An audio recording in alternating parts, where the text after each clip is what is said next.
Squad, it is your girl Celeste Renee, and I am back with another video. So if you guys have been watching my channel, I have been telling you guys that I wanted to add some new content, and today is the day.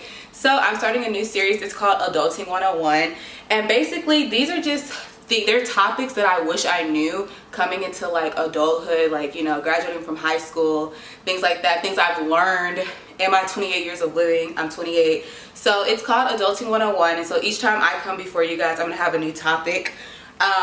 For the people who say I ramble and talk too much, I have a notebook. So I have little like topics to discuss to help me stay on track, but it's really just a chit chat, sit down with me and just like, you know, discuss. Oh my god. Okay, y'all, sorry about that. I literally like started recording and my whole cup just like spilled everywhere. It was like literally water everywhere. So back to where I started. So where I left off. So yes, I'm just gonna come and discuss different topics. For example, some topics would be relationships, careers, finances, college, just little things that like I'm like, sometimes I like talking with my friends and I'm like, dang, I wish somebody would have told me this. And I've looked on YouTube and I don't see anything like this. So something that's been on my heart that I've been wanting to do for like the last 2 years, like ever since I started my channel, I always wanted to have like a segment that was like advice, and so this is my way into leading into that, because ultimately you know, people will start to have questions and then we can have like a little advice side where, you know, you send in your questions and I sit down and I answer them, because, you know, she loves to talk. So let's get into it. Today's topic, actually, first disclaimer, this is the first episode, y'all, so this is kind of like a working progress. So, you know, just be kind, be gracious. If you have any constructive feedback, please give it to me, because, you know, I want it to be great. But like I said, this is the first one, so I have a thought on how I think it's gonna go, but child, I don't know. But what I do know is that it's gonna be long, so probably 20 to 30 minutes. But anyways, let's get into it. So today's topic of Adulting 101, episode 1, is friendship. So I chose this topic because I literally feel like I've learned the most in my adulthood. Like most of the issues that I've had, like adulting, has been like with friendships. Because one thing about it, like I have friends that I've known since the 4th grade. I have friends that I've met in college. I have friends that I've met like working my job. And it's just like friendships really do like change. Like friendships are like relationships, except for there's no except, I mean, except if you don't like sleep with them or something. But like, you know, it's not like boyfriend and girlfriend, but it's the same. Like you have to nurture the relationship. And I feel like I've been through so many ups and downs when it comes to friendship that I was just like, I'm just gonna like just tell some things that I've learned along the way, and hopefully it helps. So the first thing that I've learned, and I wish I would have known going to like adulting and just in general about friendships, is that sometimes the friendships just don't work. And like I know for myself, when it comes to like friendship, I live in Houston, but my family isn't from here. I don't have family in Houston, so my friends in Houston are like my family. So I really like, if I call you a friend, I mean that. Like I don't have a lot of friends, but the friends that I do have, I really genuinely like. My friends are like my family. So it's like a very big, like, I'm very big on loyalty when it comes to friendship. But one thing I learned through that is that you can't expect the type of person you are to be the type of person that other people are. And that's a hard lesson that I learned, because like I said, I'm very loyal. Like if I call you a friend, even if I'm not in the mood to do something and you ask me to do it, I'll do it. And I'll like feel bad if I don't do it. So I like always like people pleasing, going out of my way, just like, oh yeah, sure, I'll do this, I'll do that, even when I don't want to do it, because I'm just like, you know, I would hope that they would do the same thing for me. But then on the opposite end, like if I have something that I would need a friend to do and they don't do it, like it really bothers me, because I'm like, girl, like there's been times that I have not wanted to do something, that I did something, but I did it because, you know, you're my friend, but now I'm in the same predicament and you're not doing it. And so the first thing that I had to really realize is that I can't expect myself and other people. And once you understand that, I think it's a lot easier to just do things out of the kindness of your heart with nothing in return. Because ultimately, you could be the greatest person, but you just can't expect yourself and other people. And so just knowing that helped me to just be like, you know what? I'm doing this because I want to do this. And although this person may not reciprocate this to me, maybe that just means I need to change the type of friendship level that I have with them. Which brings us into the second topic. The actual category of friends. Like how do you like categorize friends? So for me, like I said, I am really big on friendship loyalty. Like friends is like family to me. So one thing I had to really learn is that there's different types of friends, and it's okay. Like I feel like people put such like a stigma on the word acquaintance, but I really started to learn, especially in law school, that like you have friends. So really you have like family friends, because I have friends that like I consider family. Like I have one of my friends like I've known since the 4th grade. She's like my best friend. Like I didn't because she's like a sister to me. Like that's literally family. So you know, she's still a friend. She's not blood, but that's family. So you have like that category of friends that's like family. Then you have like friends like one of my friends from college, my college roommate, like she's a really good friend of mine. Like I would put her, like, I really would consider her family, honestly. But you know, it's just like the different levels. I don't even like the same levels. I'm just like, child, what if they watch this? They're gonna be like, girl, you think I'm this type of friend? No, I love all my friends equally. But like you have, anyways, you have like the friend level, like family friends, acquaintances, and just everyday people that you're just kind to because you're a kind person like myself. So let's go get into it. So I already talked about the friend slash family category. That's like, you know, your friends that are like that, like your house could be a hot mess and you call them and they're like, I need to come over to, like, you bring them over. Like for example, story with me, if you've ever been to my home can be very messy. I'm like, it's weird because I have like OCD-ish tendencies. Like I don't like for people to mess with my mess, but my home could be a mess. And so I'm always like, if I have a friend, I'm like, if you want to come over, at least give me like, 2 hours notice. I prefer 24 hours so I can clean my home. But for my friends who are like at the top tier, I'm like, child, y'all know me. Like, you know, when you come up here, it's gonna be a whole bunch of clothes. It's not dirty like dishes and stuff. It's mostly just clothes because I have a slight addition to clothing. So I just be having clothes everywhere and it's just a mess. But yeah, that's that. I don't even know what that story is supposed to be talking about, but that's that. And so then we have our friends, which is just like, you know, people that you met and you like started to build bonds with. Like for example, with me, I go to a gym in Houston. It's an all-female gym, and so I've met a lot of people at that gym, but there's some of the ladies that I've met there that I really consider like a friend. Like if I'm having like, for me, I have an annual Christmas party. Like those are the people that I invited to those are the people that I care about. Like it's kind of the same thing with family and friends. It's kind of the same thing. But those are people like, if I'm in the bed, it's 12 o'clock at night, and they call me and was like, Celeste, I have an issue. Like, no matter how I'm feeling, I'm going to get up and go. If they ask me for $500 and I have it, I'm going to give it to them. Like, those are the type of friends that I have. That's that. Then we get down to acquaintances. And acquaintances is just like, you know, they're not a bad person. You don't have no, like, issue with them. It's just they're not close, you're not close enough to them, or you don't know them well enough, or you don't trust them well enough to be like, this is my friend, this is my acquaintance. And I feel like people get so offended by the word acquaintance, and it's so weird to me because I'm like, there's nothing wrong with saying acquaintance. Like I feel it's weird to just throw out the word friend. Like, oh, that's my friend. Girl, no, it's not. Like, that's my acquaintance. Like, I know them, I talk to them, like, you know, but I've never hung out with them. I've never, like, went to dinner with them one-on-one. Like, most of the stuff I do with you is, like, group things. Like, I know you through association. Like, I met you through law school. We're in class together. You know, situations like that. But we don't text. We don't call each other. You know, it's just kind of, like, surface level. Like, you know, acquaintances. And then under acquaintances, it's just, like, regular people, you know. We don't even need to go in there because that's not even friends. That's just people you see. But what I have noticed is that with me just going through like my adulting stages, I realized that I put a lot of people who should have been in the acquaintance bubble and the friend bubble. And when things got real, like situations started to happen and I really started to see how they reacted, it was like heartbreaking for me. And it's really hard for me to even say this because I'm not a very vulnerable person. I'm working on it. I've been working on being more vulnerable, and hopefully this series will help me too, because I'm going to be sharing a lot of like my own personal experiences.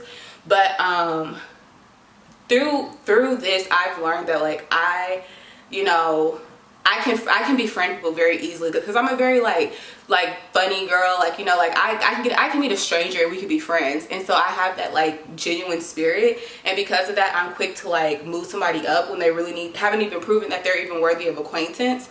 And so that caused a lot of heartbreak for me because I would have friends that like I genuinely like loved and cared for, and they would like stab me in the back, and I would just be like, how, like, I thought we were friends. Like, why would you do this? Like, this is just crazy. And like, for example, I had a situation with a friend. There's actually a video that I have on it on my YouTube where this was like somebody that I genuinely, like, legitimately, like, considered like a friend, like, you know, like almost like family, you know. They were in Houston, so you guys know I said like my friends in Houston, I really consider them family because I don't have like my own family in Houston. And a situation happened where like they pretty much threw me under the bus over something that was so like dumb. And to me, I was just like, wow, like if you could do that over a situation like that, I can't trust you, because if you will throw me under the bus over something like this, like something so small that really nobody wins at all, then you will throw me under the bus for anything, and I can't trust you. And for me, I had to realize that like the loyalty that I have should only be available to people who have shown me that they're worthy of it and they can reciprocate it. And they can, even if they can't reciprocate it, they can at least respect it enough to be like, I'm not going to do X, Y, and Z to Celeste because I know the type of person she is, the type of character, and I just wouldn't do that. Like, that's just crazy, because ultimately at the end of the day, I'm the type of girl where I want all my friends to win. Like, if you talk to any of my friends, I'm always like, I want to be the broke friend. Like, not for real, but I want all my friends to succeed, because what good is it for me to be the only friend that's succeeding and everybody around me is like not? That's no fun. Like, I want us to be able to get up one day and be like, hey y'all, we're renting out a private jet and we're flying to Jamaica for the week. Everything's paid for. Like, just get on the plane. Like, type of stuff like that. Like, it's no fun if just only one friend is successful. And I also think if you're the only one in your bubble who's succeeding and you don't want your friends to succeed, I feel like that's jealousy. And there's nothing worse than having a friend that is jealous of you. That's gonna be the next topic, the next thing that we segue into. Because a friend that is jealous of you, it's not a good place to be in, because they will do anything. Like, you can't trust them because you honestly don't know what they will do. Like, somebody that is jealous of you and who's in your inner circle, it's a very scary feeling. Because I know for myself, when I had a fallout with a friend because they betrayed my trust, like, I remember they had invited me to a board, you know, like the New Year's when you do like the board parties, like write your goals and stuff down. And y'all, I was literally like, I'm not sharing any of my goals. Like, I don't even trust you to like be, I feel like you're gonna be preying on my downfall. Like, And mind you, this is like somebody that I like consider like family, and like they had just showed me that like it just boils down to jealousy, in my opinion. Because if you're really rooting for your friend, if your friend is succeeding, like, you're gonna succeed too. And I partially think it also falls, like, for me, I believe in God, so it also falls into that too. Because at the end of the day, like, what's for me is for me. So if my friend is succeeding and something that I wanted, like, ultimately I know that like God's timing is perfect, and so what's for me is for me. So regardless of whatever they got going on, my thing is coming too. So I'm gonna celebrate my friend because I know they're gonna celebrate me. But let me just tell y'all, people don't be on that. Like, especially when it comes to careers and stuff, like, people get so caught up in succeeding that they don't realize that like genuine friendship is very important. Like, I'm not going to sabotage a friendship over a job. Don't get me wrong, like, nothing comes between me and my coin, but I'm not going to purposely go out and sabotage my friend to try to get a job. Like, I really just come to me and be like, girl, I know this job posting opened up and you trying to apply for it, I'm applying for it too. Like, be honest with me. Like, you know, ultimately whoever's supposed to get it is going to get it, but don't go behind my back being sneaky. Like, for what? That's weird. So that's a big thing. Like, if you start to see that your friend is jealous, just be very aware, because it's in the little things. Like, it doesn't come out like just very like black and white. It's like very like shady. Like they'll say like little things and they'll be like, oh, I'm just joking. But sometimes when people continue to say the same thing over and over, they're not joking. They're saying how they really feel. They just don't have the balls to say it to your face. So you really need to listen to that, because child, you will learn a lot. Because in the situations where I have friendships that they didn't work out, there were red flags that I just ignored. There were multiple red flags, and I was just like, oh, you know, just being naive and just being kind and sweet, people pleasing, I ignored them, and ultimately I ended up being hurt at the end. So that's a big thing that I learned. What else do we have on here? Oh, this is a good one. Being a good friend. Like, I had to learn that the hard way. Not the hard way, but I really have learned that in the last year or so, since I've been in therapy, that you actually have to be a good friend. Because for me, most of the friendships that I had when I was like in elementary school. A lot of the friends that I had, we grew up together, and so they're so used to like, you know, your little quirks and stuff. Like, for example, when I was like younger, I would literally come to school. I had one of my friends, I would literally come to school, we were in the same grade, and I would just not talk to her. Like, she did nothing to me. I would literally like not talk to her, act like I was so mad at her, and she'd be like, what's wrong with Celeste? Like, psychotic. Like, when I think about something, that I'm like, girl, you've been psychotic from day one. Like, just out here doing the most. When people be like, Celeste, you're so extra, you're so dramatic, I can't help it. I've been like this since I came out the womb. But she would be like, Celeste, what's wrong? And I would just be like, not talking to her. And then like literally the next day, I would come to school and be like, hey girl, what's up? Like, just like being mean for no reason, you know? And like, since they've known me since I've been a child, like, I never felt a reason to like change that type of behavior, because nobody's ever like challenged it. But when I got older and like, you know, I was no longer interacting with like, you know, my friends that know these behaviors and like interacting with other people, they would just be like, girl, that's weird. Like, what's wrong with you? And so I really had to realize that like, Celeste, like these behaviors that you have, and sorry, I talk in third person a lot. I always like talk to myself in third person. I don't know, it's really weird, but I just talk to myself in third person. So if you hear me saying Celeste, I'm not crazy, it's just habit. But like, I will be telling myself like, girl, like, you really need to change your behaviors, because the same people are saying the same things about you. Like, one thing that I really had learned about myself through friendship is that I don't like to be wrong. And me saying this on camera is big, because I don't want nobody to watch this and be like, see, Celeste, you admitted you like to be wrong. But I don't like to be wrong. And like, at first I was like, it's not that I don't like to be wrong, but that's just what it boils down to. I'm a very like A-type personality, and I just like things to be a certain way, and when they're not, it kind of like triggers me to be like tweaking. But I'm working on it. But I don't like to be wrong, and when I am wrong, it's very hard for me to just like drop my pride and just be like, you know what, I'm sorry, I messed up, sorry. I'm getting better, because like I said, I'm working on being vulnerable, and that's the first step, is like admitting that like letting the shame go of like being wrong, just like, yeah, I'm human, I was wrong, I'm sorry, like, you know, I'm gonna do better next time. So that's the biggest thing, like, and being a good friend is just being vulnerable. Like, if your friend is coming to you and like saying like, hey, this thing that you're doing makes me feel a certain type of way and I don't like it, instead of like getting defensive, which is something I would do, like get defensive and be like, whatever, you don't know this. Instead of getting defensive, like really listen to your friend, because communication is key. Like, if your friend doesn't feel like safe to tell you something because they're scared that you're gonna like blow up or get an attitude, I'm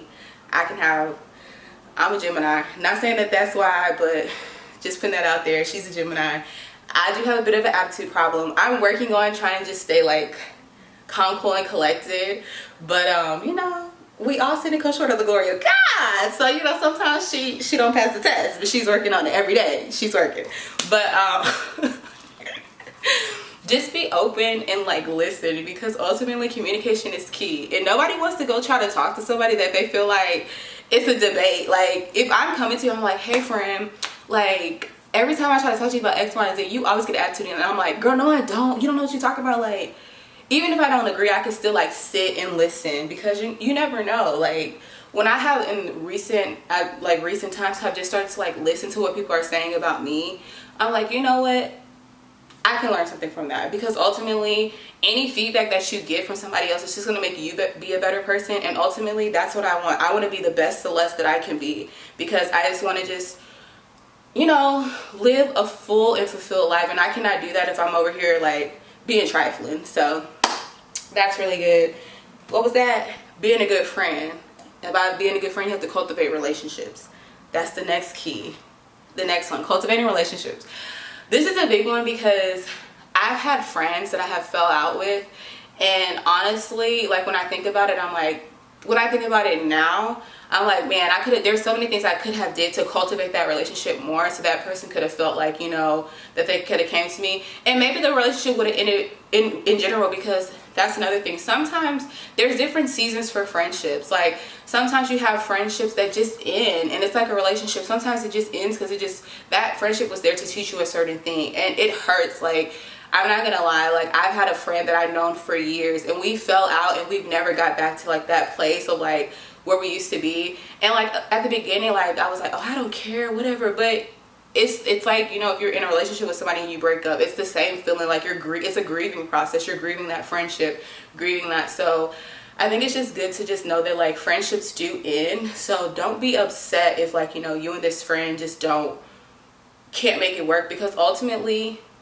you have to continue to grow. And if you're in a situation where you're trying to grow and that person is staying in the same place, it's not going to work. So the friendship's gonna eventually end up ending. And in those situations, you just have to, you know, take what you can from that relationship and make sure that, you know, that person knows that, like, you know, whenever they're ready to like come up to your level, not in like a snobby way, but you know, whenever y'all are back at the same place, then maybe things might work out, or maybe they won't, and it's okay. Like, I think I put so much energy into trying to like make everybody like me, when I realized that like everybody's not gonna like you, Celeste, and that's okay. Like, you'll feel so much relaxed, and like life just won't be so stressful, because it's just like, you know what, I can't please everybody, and you're gonna stress yourself out pleasing everybody, and ultimately they don't care at the end of the day. So girl, what are you doing? Like you over here stressed out trying to make this person like you, this person like you, this person like you, this person like you, and you can do everything you want to do and they still ain't gonna like you. So child, that's something I learned. And so remember that. I'm reading the notes, y'all, but I've pretty much attacked everything. Oh, I said long-term friends versus new friends.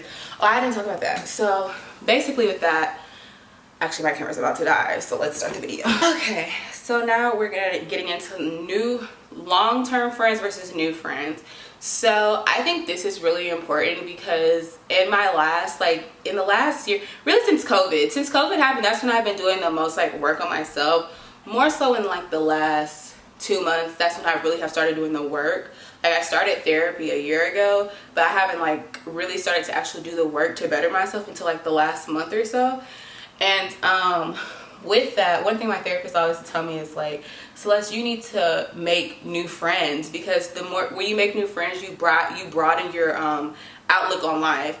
And just a little backstory about me. So I'm from like I was raised in the church. Like, I went to a Christian private school, like very small, like I just was like raised in the church, and so I had like a very sheltered lifestyle. And so it wasn't really until I moved to Houston and I went to U of H, go Cougs, that's not even go Cougs, girl, go Cougs, that I realized like, wow, there's a lot more to life out here than like, you know, the life that I was like shown.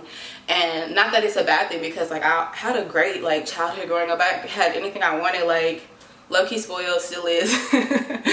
But there's so many different like aspects of life that you're not gonna know until you like meet people who have those different views. For like example, so since I grew up in a very sheltered like church environment, I wasn't allowed to like watch like That's So Raven, because it was like psychics or like Harry Potter and stuff, like witchcraft and things like that. So for me, anytime like I'm around like what I say like demonic stuff, I'm already like, I don't do it. Like, I don't like scary movies.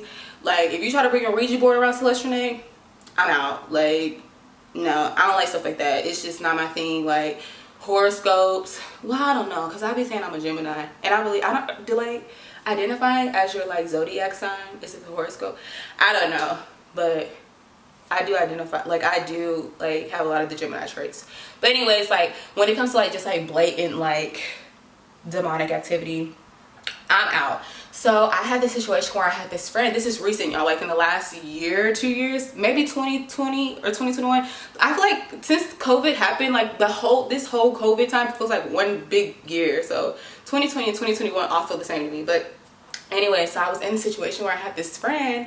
She was really big into like palm readings and stuff like this. And so when she had said that, like automatically in my head, I was like, I can't be friends with this girl. Like, she, like, prior to that, she was a good friend, never did anything to me. Like, we had a good time together. But she said this thing about herself, and I was like, oh no, I can't be friends with her. So me and my therapist were like working through like, you know, me fostering relationships and cultivating friendships, because I'm very quick to throw friendships away. And I was doing that because I was protecting myself, like, you know, not being vulnerable and just being like, whatever, I don't need this person, when in reality my feelings were just hurt. And instead of just coming to them and being like, hey, because I'm a very sensitive person, y'all. Like, I cry at the drop of the hat. Like, I try to put up this hard exterior, but I'm a very sensitive person. Like, I will cry easily. Like, my feelings get hurt. So instead of me just going up to my friend and being like, hey, what you did really hurt my feelings, I'll be like, I don't care, whatever, leave if you want to leave. Like, acting like I don't care, but like in the inside I'm like hurting. So that's a whole nother thing on being vulnerable. Just like, it's okay to hurt. Like, it's okay to be sad. It's okay to have your feelings hurt. Like, just communicate that to the person. And if you communicate it to them and they still continue to do the same things, then you're able to like leave that relationship and know that you did your best. But if you never tell somebody that they're doing something that's hurting you and then you just cut them off, that's not fair. And that's what I would do. I would like be in a friendship and they would do something that I didn't like, and instead of saying something, I wouldn't say anything. And you know, it starts to build, and then finally they do one thing and I'm like, I'm done. And they're probably just like, girl, it's not even that serious. But for me, it's like, you know, things have like build, and now I'm over here like, I'm done, there's nothing else to talk about.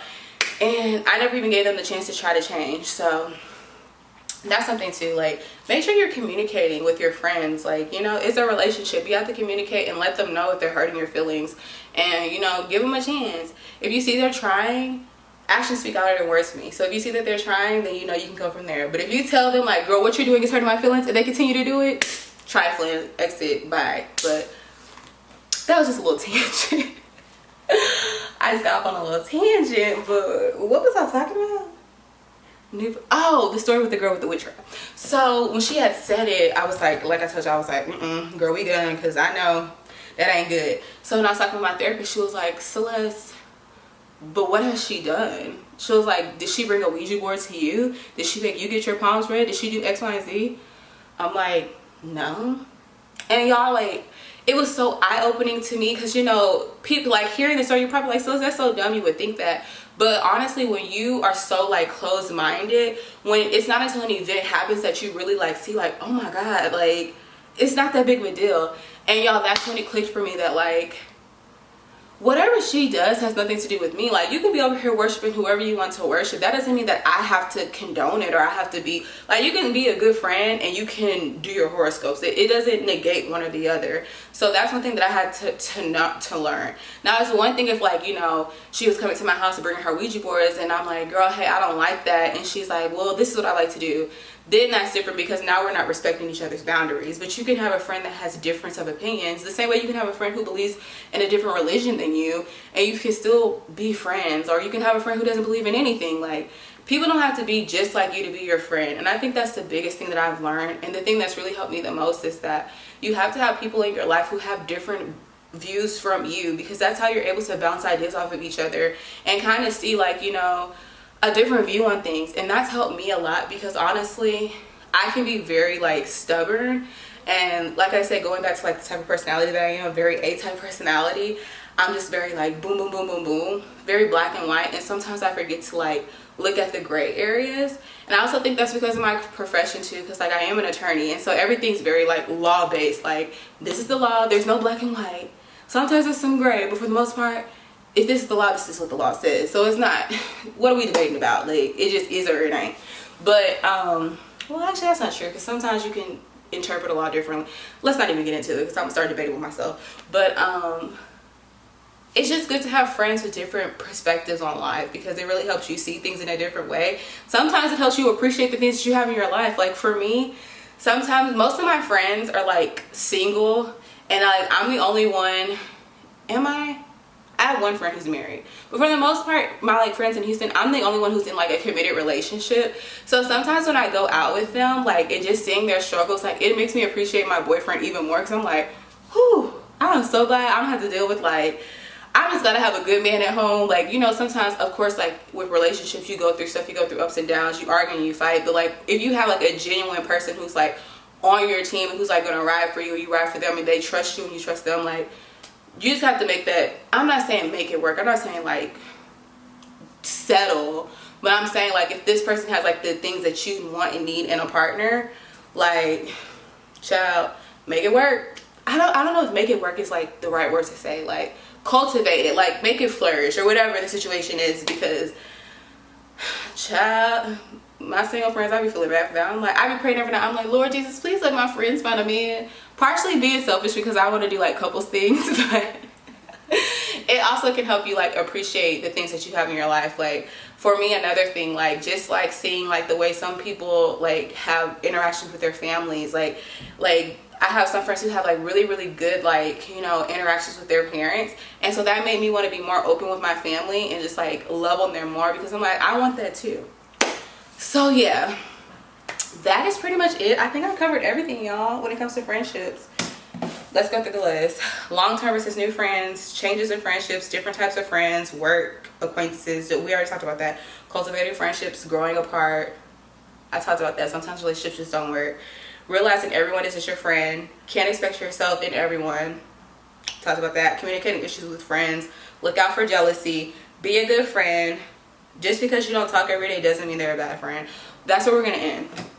You also have to realize that, like, people have different personalities. Like, I'm the type of friend, you don't have to talk to me every day. You don't have to talk to me every week. Like, I have one of my friends, my good friend, Amanda. We don't talk all the time. We talk, like, once a week. But when we do talk, we talk for, like, 3 hours at a time. Like, you know, we don't text each other like that. But that's my, like, that's my good, like, that's, like, my best friend. Like, that's, like, my sister. Like, you know, like, she know I got her and I know that she got me. Like, we don't have to talk every day to solidify that this is a good friendship. And so you have to realize that about your friends. Some of your friends might not have a relationship where they want to talk to you every day or hang out all the time, but that doesn't negate the type of friend that they are. As long as they're like being there for you when you need them, you know, reaching out to you, letting you know that they're there for you when you need it, they don't have to talk to you every day. Because honestly, with me, if I had a friend who want to talk to me every day, like if they got problems, child, I'm gonna be exhausted, because I'm trying to work on my own mental health. In my own, not my own mental health, but like I'm trying to make sure that I'm staying in a positive place. And I can't be being a therapist to you. I'm in therapy myself. Like, I could give you my therapist number so you can see if she has some openings. But we're not about to be talking every day. Like, yeah, not like about nothing real. It could just be like, hey girl, what you doing? Let's go to the gym, something like that. But yes. Oh, and one last thing. Make sure you're like dating your friends. Like, it's okay, you can reach out to your friend and be like, hey girl, I haven't talked to you in a while, let's go to brunch. Like, take the initiative sometimes. Like, I know with me, because I just am so forgetful, like I'm a horrible texter, and like it'll cross my mind like, oh, I haven't talked to this friend in a while, I need to reach out to her so we can set up a lunch date, and I'll never do it. When you have those thoughts, just do it. And now that I'm having that thought, I'm actually gonna text one of my friends, because we need to go catch up, because I haven't talked to her in a while. But yes, overall guys, I hope you guys really enjoy this series. I know it's the first episode, it was a little all over the place. Like I said, this is kind of like the trial run just to see how it goes, and so I hope you guys enjoyed it. If you have any topics that you would like for me to discuss on Adulting 101, you can put it down in the comments. If there's any topic that resonated with you, put it in the comments so we can continue the discussion below. Like, you know, anything that you've learned, actually let's do this, anything that you have like learned regarding friendships that you think is important for people to know, put it in the comments so we can keep it going, so people can look back at this and be like, boom, this is this, stories, anything like that. It all helps. So yeah, I hope you guys enjoyed this video, Adulting 101, episode 1, friendships, and I will see you guys next time for another topic. Bye.